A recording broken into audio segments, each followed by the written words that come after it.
Baik, persiapan keberangkatan calon haji terus dimatangkan. Petugas penyelenggara ibadah haji embarkasi Surabaya menggelar simulasi layanan Mekar Route untuk memastikan kelancaran pemberangkatan jemaah haji.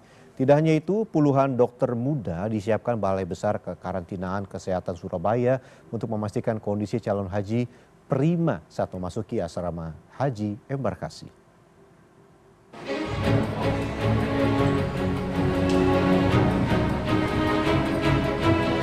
Petugas penyelenggaraan ibadah haji embarkasi Surabaya menggelar simulasi pelayanan Mekar Route pada Senin. Simulasi meliputi seluruh proses, mulai dari keberangkatan calon haji dari asrama hingga tiba di Bandara Internasional Juanda, Sidoarjo. Kegiatan ini bertujuan menguji kesiapan alur pelayanan agar proses pemberangkatan berjalan efisien dan terkoordinasi. Melalui skema Mekar Route, proses keimigrasian Arab Saudi telah diselesaikan di tanah air. Sehingga setibanya di Arab Saudi, calon haji tidak perlu lagi mengantri di imigrasi. Dalam simulasi, petugas menargetkan waktu tempuh dari asrama haji hingga calon haji masuk pesawat sekitar 90 menit.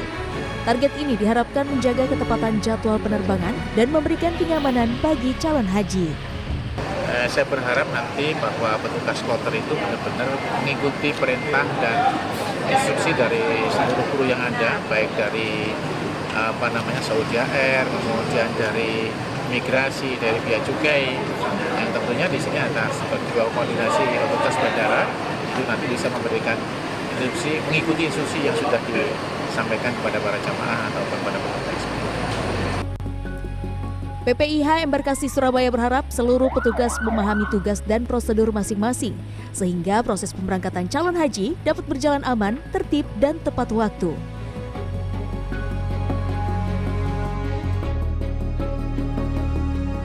Balai Besar Kekarantinaan Kesehatan Kota Surabaya menyiapkan sekitar 50 dokter muda untuk melakukan pemeriksaan kesehatan calon haji di asrama haji embarkasi Surabaya pada Senin. Selain tenaga medis, fasilitas penunjang seperti poliklinik dan ambulans juga disiapkan. Nantinya, dokter muda akan bertugas melakukan pemeriksaan kesehatan saat calon haji tiba di asrama haji embarkasi. Setiap harinya, tim medis akan melayani 5 kloter atau sekitar 1.900 calon haji. Pada tahun ini, terdapat 116 kloter yang akan dilayani. Sementara itu, persediaan obat-obatan untuk kebutuhan calon haji dan petugas kesehatan di Asrama Haji Surabaya mulai didatangkan secara bertahap Senin sore.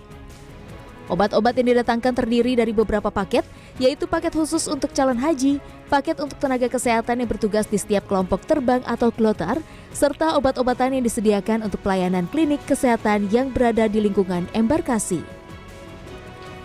Ya, obat-obatan sampai saat ini dalam kondisi dikoordinasikan dengan Kementerian Haji ya, Kanwilnya. Ini sudah berproses ya dalam 1 atau 2 hari ini ya. Nah, karena obat itu kan ada paketnya itu, ada paket untuk jemaah hajinya, ada juga paket untuk tenaganya, tenaga kesehatan kloternya, dan juga ada obat yang memang dikhususkan untuk di klinik itu. Dengan segala persiapan fasilitas kesehatan yang dilakukan, diharapkan dapat menjadi langkah antisipasi berbagai risiko kesehatan selama proses embarkasi pada calon haji. Tim Liputan CNN Indonesia.